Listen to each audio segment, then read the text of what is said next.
So you might have a work assignment coming up, or you have a project due for school, or you simply have these tasks that you don't want to do. And you have this feeling of dread and overwhelm. You're procrastinating. You might be scrolling through your phone right now. You might be watching YouTube videos. You're doing everything but doing these assignments or tasks that you know you should be doing. By staying away from these assignments, you feel even more guilty and you feel even more overwhelmed, even more dread. So it's a nasty cycle and it's procrastination at its finest. So today I'm going to talk to you about why we procrastinate and how to beat it for good. So I used to be the biggest procrastinator when I was in high school and in college. I would have these assignments and I would have to do my homework, and I would do it like as last minute as possible. I just never was the guy to go home, get it done right away. And despite like whatever everybody else was telling me, like my grandma, my dad, they were all saying like, get it done right away so you can enjoy yourself. And I was like, I'd rather just enjoy myself now and do my assignment later. And like, it was always in the back of my mind though, even when I was enjoying myself first. The assignment was always in the back of my mind.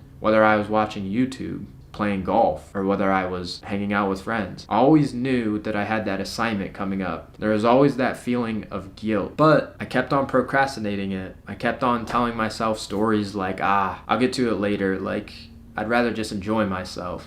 Or, it doesn't even matter if I do this assignment because it's not relevant to my future. And so I would wait till the last absolute second. Either that or I would totally avoid the assignment completely because it was just easier that way. I would get bad grades in high school and in college, and it was a big problem for me. Today, I still procrastinate every once in a while, and sometimes there are these dreadful tasks that, I know I should be doing, but for the most part, I've gotten better at just taking action, spearheading the work more, and just getting done the things that I know I should be doing, even when I don't feel like it. So I've also done some research for this video, and I've watched some content on procrastination that I think can help you out. So that's what I'm going to share. Some of this research that I've done, some advice that I've found, and I'm going to give you the reasons why you procrastinate and how you can fix it for good. The reason we procrastinate is because of these feelings like dread, these feelings like guilt, these feelings like fear. We have a picture of the assignment and we have a picture of the mountain of tasks that we have to do and all the work that we have to do, and it makes us feel overwhelmed. It makes us feel guilt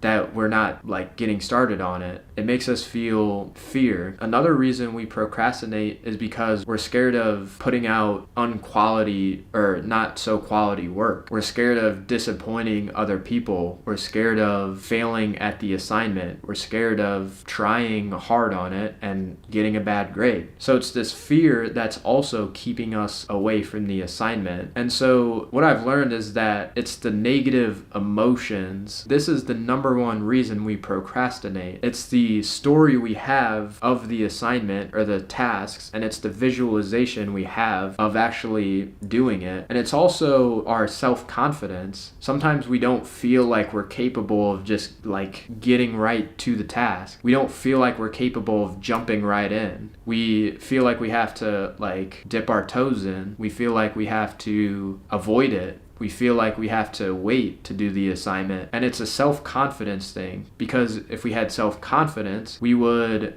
be okay with putting out an unquality piece of work.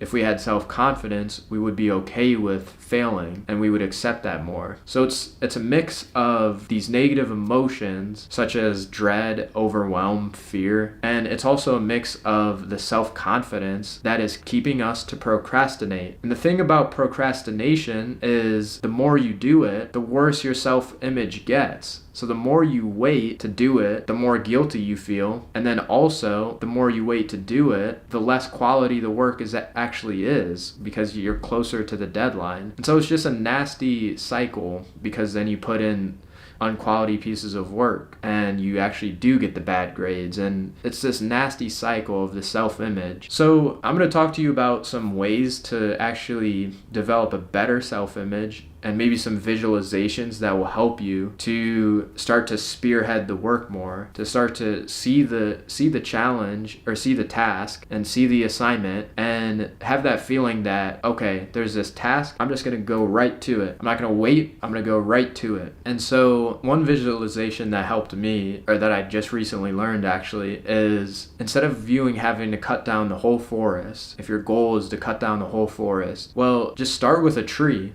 Say this forest has thousands of trees, you have to cut down the whole forest. Well, the way to do it is to just start with a tree. That's all you really can do. You can only start with one tree. And once you get to that first tree, then you gain some momentum. Once you get into the actual work, you are likely to cut down the next tree. Once you cut down the next tree, you're likely to cut down the next tree. And so it's those momentum that is needed. And if even a tree feels overwhelming still, start with the branches, just start cutting down a branch at a time. And this will help you get that momentum that you need. And so compare it to your work. If you have to do the assignment, if you have to write a paper, then start with the sentence. The sentence is the branch. Start with something. All you have to do is just write that first sentence. You don't have to do the whole assignment. Don't picture yourself doing the whole assignment. Just picture yourself writing a couple words, writing just a sentence. And once you do that, then you're into it. You're into the assignment. But maybe just getting to that first couple words is what you need to do. And action is the antidote. The only way to actually cure procrastination, it sounds obvious, but it's through action. Even though it may be poor action and it may be unstructured action, some type of action is better than no action. But again, don't be afraid if it's small action. Don't be afraid if it's the sentence, or don't be afraid if it's the couple words. That's your action. Every single action that you do is better than nothing. Another way to stop procrastination is make a better work environment for yourself. Clear up your distractions, have a clean workspace. And if you have to, keep your phone in another room, because your phone is a huge distractor. Be clear of all distractions, and you're more likely to get the work done. Because if you don't have distractions, then what else do you have?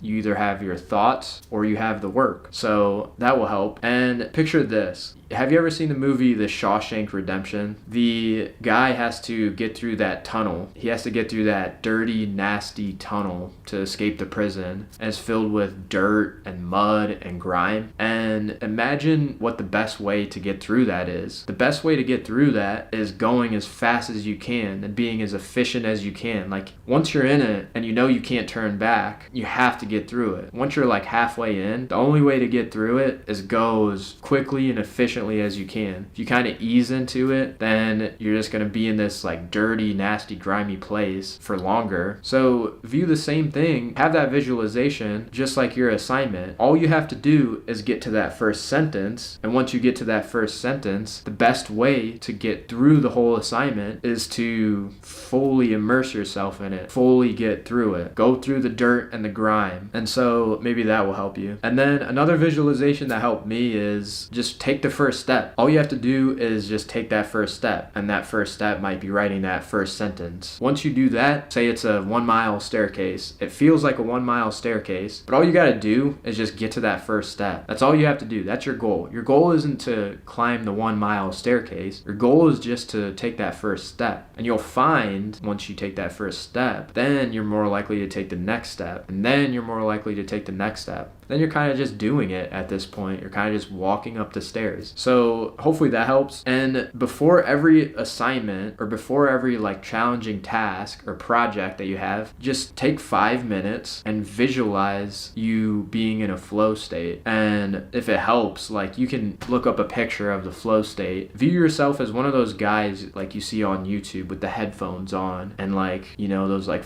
waves and flows of just like being totally immersed in the work. If you view yourself as a person who can get in the flow state and who is good at working, then you'll have a little bit more self-confidence, which will help you with beating procrastination. And then always meditation is a good skill to have, because with meditation, you'll be more calm. The work won't feel as overwhelming. You'll just be more present in the moment. And just the thought of getting to that first sentence is like, yeah, that's not too bad because I'm calm and I'm relaxed. So hopefully hopefully these visualizations help and you can understand the reason that you actually procrastinate is because of the negative emotions that you're feeling, like the overwhelm, the dread, the guilt. It's these negative emotions that are painful, and these painful feelings is what is keeping you away from the task and the assignment. Our brains are wired to stay away from negative emotions and feelings. So just remember that that's why you procrastinate. And the way to fix it is through having these visualizations, is to visualize it as not so bad, is to have a better image of how the task is actually going to be. It's really like the mental games, and it's really the like stories that we tell ourselves that's